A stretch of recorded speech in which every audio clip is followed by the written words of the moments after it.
Right, TJ, it's April 7th now. When's the mating start date? When are you picking up? I hope to start around the 4th of May. It's a Monday. I kind of always go for the first Monday in May. Okay. To start breeding. So you kind of do the rest of the weekend before. Yeah, well, I don't like starting at 5 either. 100%. And how are you finding, like, if you're starting at the 4th of May, when are you expecting your calves to start dropping in with the type of AI you're using now? Well, sure. I normally start around the first of May is normally when I start, but I always see there's calves coming earlier and earlier every year. Like this year I started, I mated the 1st of May, and there was calves born on the 28th of January. Yeah. So it kind of kicked off from there. Coming fast for the short gestation bulls. Okay. So I see you've done a bit of tail painting. What's behind that? What's your thinking behind that, TJ? Well, Martin, it's something I don't do every year, but I had more time this year, so I said, okay, I missed last year. I tail painted 3 weeks before I start breeding, just to give me, I'll check them after 3 weeks to see any cow that doesn't have tail paint left on them is okay, but the cows with tail paint, I might run through the course and just get them checked. Okay, so it's pretty simple. You're not trying to top it up all every couple of days. You're not out with the notebook like a lunatic. You're just trying to see it's okay. Can I definitely find a few now? Well, it's just done once. Yeah. From now for the next 3 weeks, and anything with tail paint in 3 weeks' time, I'll check them out then tomorrow. Okay, so when we're talking about checking out, what we really want to do is our non-bulling cows that are calved over 30-35 days, get a scanner into them, get someone to handle them.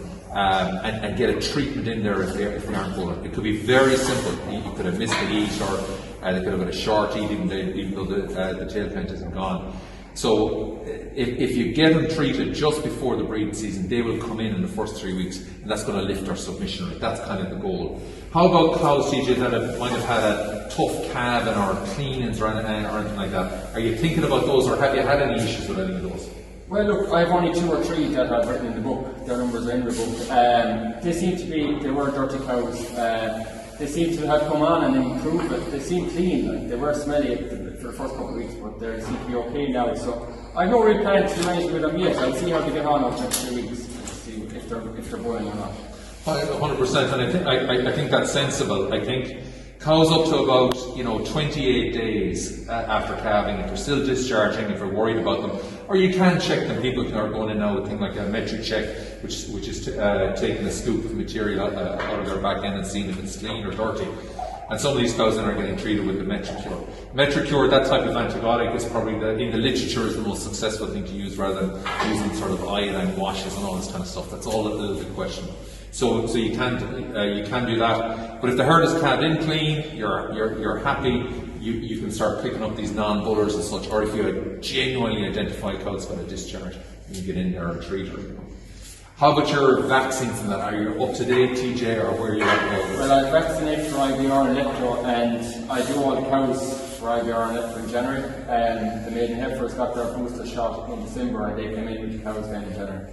Okay. So I'll be going again in September for Semna. Okay. And we've done that, I think, on a number of farms. We'll try to shift the vaccines, all of them, back into the winter period, just to make work a little bit easier, because at this time you're fat to the boards, and you might just forget the vaccine and you're 2 weeks down the road. It's really good to get the vaccines done and dusted by April the 1st. April the 1st is kind of my magic day. Have all that done. And if you're adding in any other minerals or anything like that, we try and get it in by 1st of April, like boluses and so on. Are you using anything like that, TJ, boluses or anything like that? I'm not using anything like that, but what I did start using this year was the phosphorus blocks that I just have on the wall of the parlour, just to see does it, just give the cows every chance.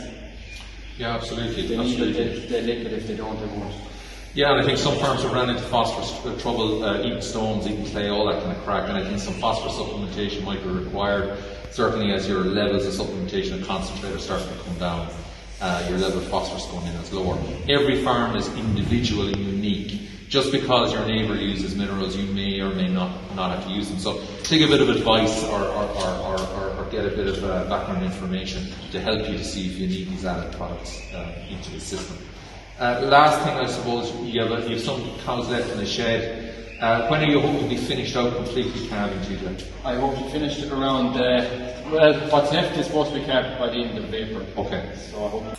Yeah, and we always got to weigh up the late calvers. So they're going to take about 30-35 days to recover to become suitable for breeding again. So say they calve the end of April, it's the end of May that they're right again. So at that point we're like a cycle and a half gone. So let's say it takes another 2 cycles before you're going to get 70% of those in calf. So you know you're well into you're kicking off nearly into July before some of those cows are going to be fit. So we really got to be careful of the late calver. If we're determined to keep her, I would certainly get them examined 30 days, day 28 or so after calving. Check out if they're dirty, check out if they're cycling normally, and then you can debate whether you synchronise them and bring them back in if you're really determined to keep them. And some of those cows will respond well to synchronisation at that sort of day 30, day 35 when they're nice and clean. The other thing I'd certainly say with late calvers, keep feeding them a little bit. Their intakes of grass will not be high enough. They might need 4 kilos for the rest of the herd to be on 2, or 5 kilos the rest of the herd on 3. Just to keep their energy levels up and keep them into positive energy balance to get them around. Some late calvers just get a kick in the backside, out they go with the main herd and their feed is pulled out from under them, and we've got to be careful with that. So have a chat with your vet about it. There's a couple of strategies to bring them back in. Certainly keep feeding them. And again, it's a resolution for the next year, making sure you cut off your breeding date at the end to remove your late calving portion, if that fits your system. All right. Thanks, TJ. It's brilliant, Jeff. Hello, everybody. We're just going to assess a couple of cows inside the crush here pre-breeding. We're really thinking about the date at the moment. We have a month to go roughly. Are our cows going to be in the right body score when we're going to breed them? So one of the key things that's going to slow down our first service conception rate and really disappoint you in that second round is if cows are low in energy balance February, March, the quality of the eggs and the embryos that are being produced are not going to be as good. So the tendency over the last number of years I see on farms, cows are getting milkier, they're getting stronger. 500 kilos of milk solids is now becoming a norm on a lot of good, strong black and white herds. And it's interesting with TJ's herd, he's got a maintenance sub-index of around 13 euro, which means these cows are not small, but they're not huge either, they're not very big. But we've got a couple of milky ladies in here, and we'll just assess them a bit. So this girl, she's a February calver, and you really see this angularity here.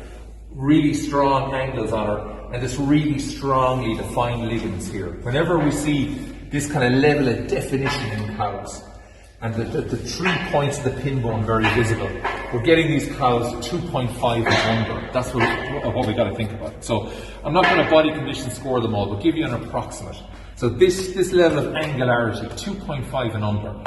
So this cow has been really challenged in terms of breeding. Ideally, we want to get these cows 275, even a little bit more if we can in our grazing herds, and means they're in positive energy balance. So I know from TJ tells me this cow is doing nearly up to 40 litres a day. The minute has a February calver, she's switched on for milk. She may be able to hold it, but she needs every bit of energy she can get. 18 kilos dry matter grass if she can eat it, 5, 6, 7 kilos of ration to keep her going. So, Kenner cow. What can we do with her? Very high yielding, hard to put her on once a day. I'd probably look at can we get some extra feed into her if your parlour system allows it. If you have a lot of cows that are getting into this type of condition, or younger cows with lower volumes, you can look at once a day. Once a day for 3, 4, 5 weeks, being fed twice a day, allows these cows to catch up on their body condition. The other thing to always check, if you get individual cows that are thin like this, look at the feet to be sure they're not lame.